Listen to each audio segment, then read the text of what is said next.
Hola fantasmas, ¿cómo están todos? Sean bienvenidos y pasen adelante.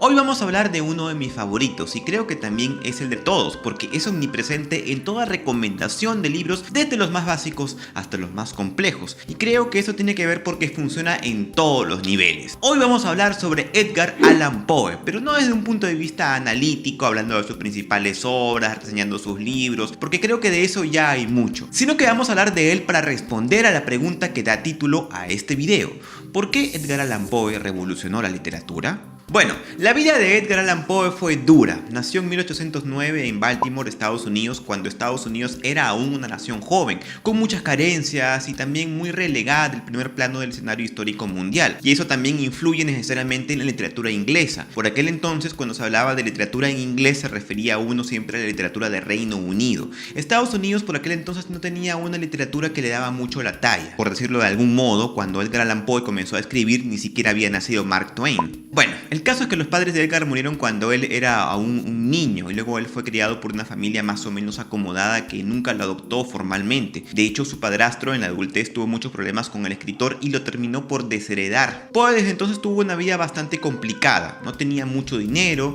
tenía problemas con la bebida y ya para colmo no terminó por gozar todo el éxito merecido porque murió joven, más o menos a los 40 años de edad, en circunstancias que aún son muy extrañas, porque parece que un grupo político en épocas de elecciones lo emborrachó y lo hizo consumir alguna sustancia tóxica para hacerlo pasar por otra persona, y parece que eso le dio alguna especie de colapso y acabó muerto en una banca abandonada en un parque. En fin, las épocas de las elecciones siempre han sido muy feas. La cosa es que Poe empezó escribiendo poesía y publicó su primer libro llamado Tamerlán y otros poemas cuando tenía más o menos 18 años de edad. Ya luego comenzó con el género narrativo. Poe prosiguió publicando sus relatos en periódicos de la ciudad, practicando el llamado periodismo literario, que es algo que parece que se ha perdido con el tiempo, porque antes era el vacilón de la gente abrir su periódico y entre las noticias leer cuentos de ficción. Era un género de entretenimiento. En fin, Poe publicó en el Philadelphia Saturday Courier de 1832 su primer relato impreso, que es el Messerstein, un cuento a imitación alemán, en el que empieza a practicar el género del horror, aunque también eran muy comunes sus narraciones satíricas y humorísticas. Las primeras críticas que le vinieron a Poe era que estaba imitando a autores alemanes como Eta Hoffmann. Decían sus críticos que le estaba copiando mucho su estilo, pero Poe respondió lo siguiente: si muchas de mis obras han tenido como tesis el terror, sostengo que ese terror no viene de Alemania, sino del alma. Poe, además de sus poemas, sus cuentos de horror, de sátira y de humor, también practicó el género detectivesco con gran maestría. Los casos de Monsieur Dupin han inspirado a otros autores del género como Conan Doyle o Agatha Christie.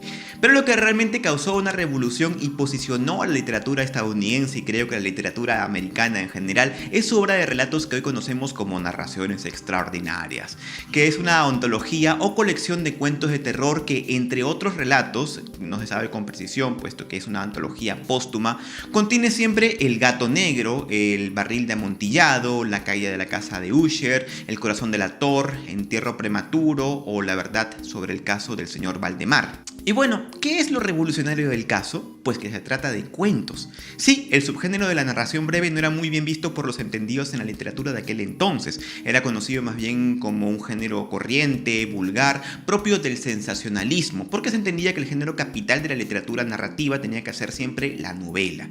La obra de Poe, quizás involuntariamente, porque él siempre rehuyó al academicismo y se consideraba más bien un entretenedor, acabó por ser revolucionaria y cambió la forma en la que entendemos actualmente la literatura, no solo en el contexto de formato, sino también de fondo, porque se dice que renovó la tradición gótica. Si bien podemos situar a Poe dentro del romanticismo en la literatura, él nos propuso más bien un romanticismo oscuro y fatalista, destruyendo la imagen del héroe optimista y triunfante y creándonos más bien al antihéroe, a individuos proclives al pecado, a la autodestrucción, los cuales habitan en un mundo decadente y misterioso. Y esto es mucho lo que vemos ahora, y no solo en la literatura, sino además en el cine, en los cómics y también en los videojuegos.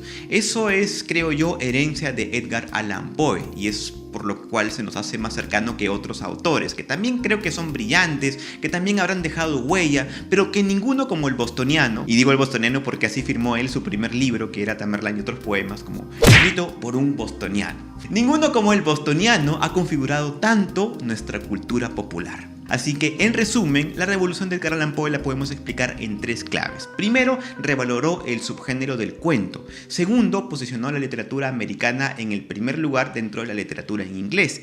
Y tercero, configuró nuestra cultura tal como la conocemos ahora. Bueno, hablando de la cultura popular. Si este video te gustó y quieres venir por más, te invito a suscribirte a mi canal o a seguirme por las redes sociales, por Facebook, Twitter e Instagram. De momento se despide de ti tu amigo Josué y espero verte en una muy próxima oportunidad. Per aspera ad astra.